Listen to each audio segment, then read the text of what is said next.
दलीय के रूप में चुनावी मैदान में आ रहे हैं। जाना क्या क्या लगता है, क्या समस्याएं हैं जो विगत 5-10 सालों में नहीं हुआ, जो आप चेंज कर सकते हैं समाज में?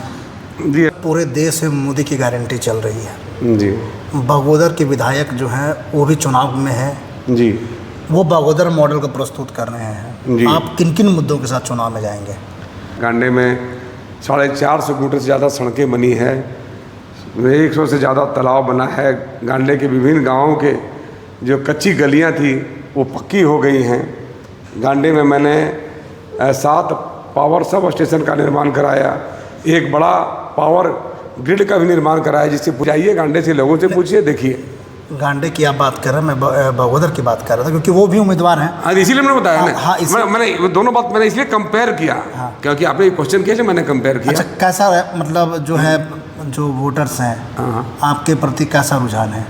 क्योंकि आप क्षेत्र में जा रहे हैं जी। तो लोग लगातार आप उनसे मिल रहे हैं। जी जी जी एक अंतिम सवाल था, आप जिस समुदाय से आते हैं जी। वो कोडरमा लोकसभा में निर्णायक की भूमिका निभाती है जी जी जी और आपके समाज के लोगों ने भी ये स्पष्ट रूप से कह दिया है जी कि हम सब लोग आपको समर्थन कर रहे हैं, आपको चुनाव में उतरना है और आप मन भी बना लिए हैं। जी जी जी क्या क्या प्रभाव पड़ेगा इसका?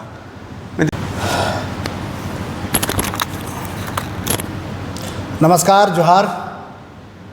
इस वक्त आप झारखंड फर्स्ट के पेज और प्रोफाइल पर जुड़ चुके हैं और मेरे साथ हैं इस वक्त कोडरमा लोकसभा का सबसे चर्चित चेहरा प्रोफेसर जयप्रकाश वर्मा जी हैं। हम इनसे जानने का प्रयास कर रहे हैं कि लगातार जो चर्चाएं चल रही हैं कोडरमा लोकसभा के विभिन्न क्षेत्रों में कि आप निर्दलीय के रूप में चुनावी मैदान में आ रहे हैं। जी। इंडिया फर्स्ट के सभी श्रोताओं को मेरा नमस्कार। सही में आ रहे हैं चुनाव में?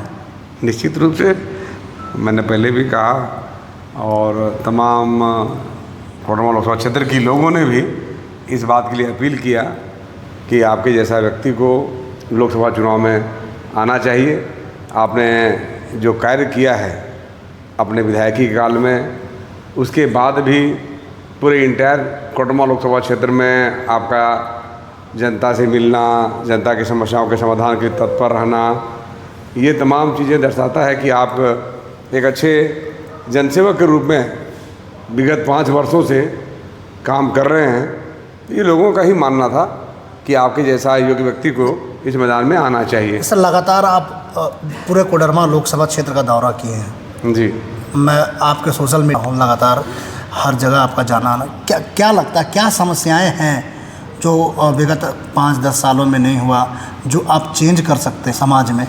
जी, अभी हम तो इधर जो देख रहे हैं कि पूरे कोडरमा लोकसभा क्षेत्र में माने जो भी जनप्रतिनिधि रहे हैं हमेशा उदासीन रहे हैं, क्योंकि जनता के जो भी विषय रहे हैं, जैसे मान लीजिए कि इस क्षेत्र में रोज़गार के अवसर को विकसित करना, तो कोई भी जनप्रतिनिधि विकसित नहीं, एक्टिव नहीं रहा है। अभी आपने देखा होगा कि जो ढिबरा का जो माइनिंग इस इलाके में होता था, और समझिए कि ढिबरा का जो टुकड़ा बेच करके छोटे मोटे गरीब मजदूर भी अपना प्रत्येक दिन का व्यवस्था करते थे, आज वह भी मतलब लोगों से छिन गया है। उसके अलावा यह एक ऐसा जो था मायका का रिच प्लेस है, यहाँ पर जो क्रशर का उद्योग है, जो पत्थर का जो उद्योग भी था, एक बहुत बड़ा उद्योग यहाँ पर था और उस उद्योग को निश्चित रूप से सरकार की पॉलिसी ऐसी होनी चाहिए थी कि लोगों को उस रोज़गार से लोगों को लाभ मिल सके, बढ़िया जीवन जी सके। एक आपने यह भी देखा होगा कि हमारे जो इचाक क्षेत्र के जो इलाके हैं, पद्मा जोन का जो इलाका है, जहाँ पर राष्ट्रीय उद्यान है, तो उस राष्ट्रीय उद्यान, हजारीबाग राष्ट्रीय उद्यान के आसपास का जो उसको क्या कहते हैं, उसका जो इको सेंसिटिव जो जोन होता है, परिधि कम था और बाद में किन कारणों से उसका परिधि को बढ़ा दिया गया। जब परिधि बढ़ा तो उसके चारों तरफ जो भी लोग हल्का फुल्का कुछ काम, उद्योग तो यहाँ है नहीं, छोटे मोटे ही काम करते थे लोग, तो वो चीज़ भी बंद हो गए हैं और लोगों के लिए ज़मीन का भी अभाव हो गया है। तो हम समझते हैं कि जो मूल्यांकन पहले से ही इको सेंसिटिव जोन के जो किया गया था, उसका परिधि जो है, उसकी सीमा कम होनी चाहिए थी, ताकि लोगों को भी अपना काम करने का अवसर मिले और पर्यावरण भी सुरक्षित रहे। मैं पर्यावरण का विरोधी नहीं हूँ, पर्यावरण को आप बचाइए, जंगल को आप बचाइए और राष्ट्रीय पार्क है उसको बचाइए, परंतु जनता के भी जो रोज़मर्रा के कार्य हैं, जो जीवन जीने के संसाधन हैं, उसे मरने नहीं देना है, उसे बचाए रखना चाहिए। एक तरफ पूरे देश में मोदी की गारंटी चल रही है जी, बगोदर के विधायक जो हैं वो भी चुनाव में हैं जी, वो बगोदर मॉडल को प्रस्तुत कर रहे हैं। जी। आप किन किन मुद्दों के साथ चुनाव में जाएंगे? नहीं ठीक है, बगोदर मॉडल हम तो किसी की आलोचना नहीं करना चाहते हैं, और जब आपने नाम बताया बगोदर मॉडल का, तो निश्चित रूप से मैं तो 5 वर्ष ही गांडे का विधायक रहा।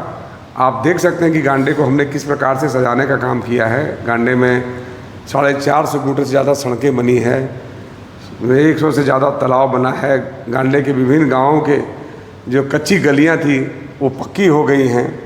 गांडे में मैंने 7 पावर सब स्टेशन का निर्माण कराया, एक बड़ा पावर ग्रिड का भी निर्माण कराया जिससे पूरे ज़िला का भी बिजली मिलने में सुविधा होती है। उसके अलावा आप तमाम क्षेत्र में जाएंगे तो जनता को बहुत राहत मिला था, भ्रष्टाचार से मुक्त व्यवस्था हमने कायम किया था, विकास तो हुआ ही था। तो उस मॉडल को भी आप देख सकते हैं, गांडे का मॉडल मेरे 5 वर्षों में जनता को राहत मिला, हमने न्याय व्यवस्था स्थापित किया, भ्रष्टाचार से दूर हम लोग रहे। हम आलोचना नहीं करना चाहते हैं, परंतु जिनकी बात आप बगोदर की करते हैं, बगोदर में इन लोगों का शासन लंबे समय से है, 25 वर्षों से भी ज़्यादा शासन है, और 25 वर्षों के शासन में हमें तो जो लोग बताते हैं, बगोदर क्षेत्र के लोग भी बताते हैं कि कहीं भी कुछ खास दिखाई नहीं पड़ता है। तो पता नहीं क्या यहाँ जाता है। एक विधायक के नाते हर विधायक को विधायक फंड मिलता है, तो आपने उस विधायक फंड का किस प्रकार से उपयोग किया? क्या उसको खाली पेन एंड पेपर में ही ला करके सारा पैसा हजम कर गए? ऐसा शिकायत बगोदर में मिलता है। तो आप पता करिए, मीडिया के लोग हैं, जानकारी लीजिए। तो आपने, मैं तो इन विषयों पर जाता नहीं था, ये मॉडल का बात आपने लाया इसलिए मैंने इन बातों को कहने का काम किया। और आप गांडे भी जाइए, गांडे से लोगों से पूछिए, देखिए। गांडे की आप बात कर रहे हैं, मैं बगोदर की बात कर रहा था क्योंकि वो भी उम्मीदवार हैं। हाँ, इसीलिए मैंने बताया ना। हाँ, मैंने दोनों बात मैंने इसलिए कंपेयर किया, क्योंकि आपने क्वेश्चन किया, मैंने कंपेयर किया। अच्छा, कैसा है मतलब जो है, जो वोटर्स हैं आपके प्रति कैसा रुझान है? क्योंकि आप क्षेत्र में जा रहे हैं जी, तो लोग लगातार आप उनसे मिल रहे हैं। जी जी जी। तो देखिए, लोग मानते हैं कि जो व्यक्ति जनता के चुनाव टफ होगा, काम में आना चाहिए, जनता की सेवा में जो लगा हुआ है, जिसका विचारधारा जनता के समर्थन में हो, जो उदारवादी व्यक्ति हो, जो जनता की समस्याओं को सुने, समझे, समाधान का रास्ता के लिए तुरंत दौड़े। लोग तो ऐसा नेता चाहते हैं जिस नेता से मिलने के लिए कोई बैरियर नहीं हो, कोई बाधा नहीं हो, अपनी बात कर सकें, नेता टेलीफोन उठाए। तो निश्चित रूप से इन तमाम चीज़ों को देखते हुए और गांडे में जो हमने प्रदर्शन किया है, जो व्यवहार किया है, उन चीज़ों को देखते हुए इंटायर कोडरमा लोकसभा क्षेत्र की जनता मने समझिए कि तैयार है, और वो कहती है कि हमें जयप्रकाश चाहिए और कुछ नहीं चाहिए, मुझे जयप्रकाश चाहिए।